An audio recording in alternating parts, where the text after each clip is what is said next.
النهارده حابه اكلمكم عن طائر. هو بيقول عليه ان هو من اقوى الطيور اللي موجوده في العالم، وهو النسر.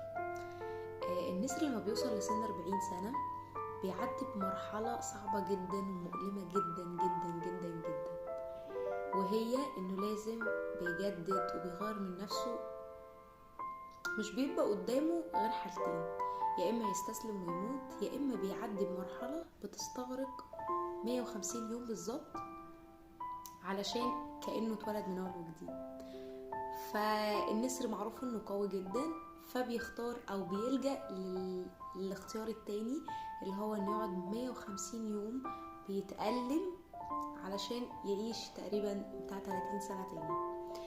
فمن ضمن المراحل دي ان هو بيطلع فوق على مكان عالي جدا، وبيبدأ يكسر اول حاجة المنقار بتاعه، بيفضل يخبط فيه في الصخرة علشان يكسره. بعد كده بيبدأ بقى يتخلص من الريش بتاعه، ويبدأ يتخلص من ضوافره لأنها بتكون أو اللي هو المخارب بتاعته، مش عارفة اسمها ايه. بيبدأ يتخلص منها علشان تبقى ضعفت، فمش بيبقى عارف انه يمسك الفريسة كويس، فبيبدأ كمان انه يكسرها.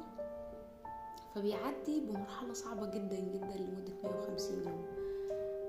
فلو انت بتعدي بوقت صعب، ولو انت حاسس ان الوقت ده تقيل عليك قوي، فانت مش قدامك غير حلين: يا اما تستسلم للحالة اللي انت فيها، يا اما تعافر وتحاول وتكمل زي النسر. مش بيبقى قدامك غير حلين بس. فلحد هيشوف الفيديو ده بصلي ليك انك تكون بتتجدد زي النسر، تكون وسط الألم، وسط الوجع، وسط الظروف المتلخبطة، وسط الحالة اللي ميؤوس منها، وسط حاجات كتيرة أوي انت مش عارف تكمل فيها ازاي وحدك. بصلي ليك انك تكون بتتجدد بقوة جديدة زي النسر ده، حتى لو كانت العملية اللي بيمر بيها صعبة ومؤلمة، لكن تكون بتساعدك انك تكون بتتولد ولادة تانية جديدة.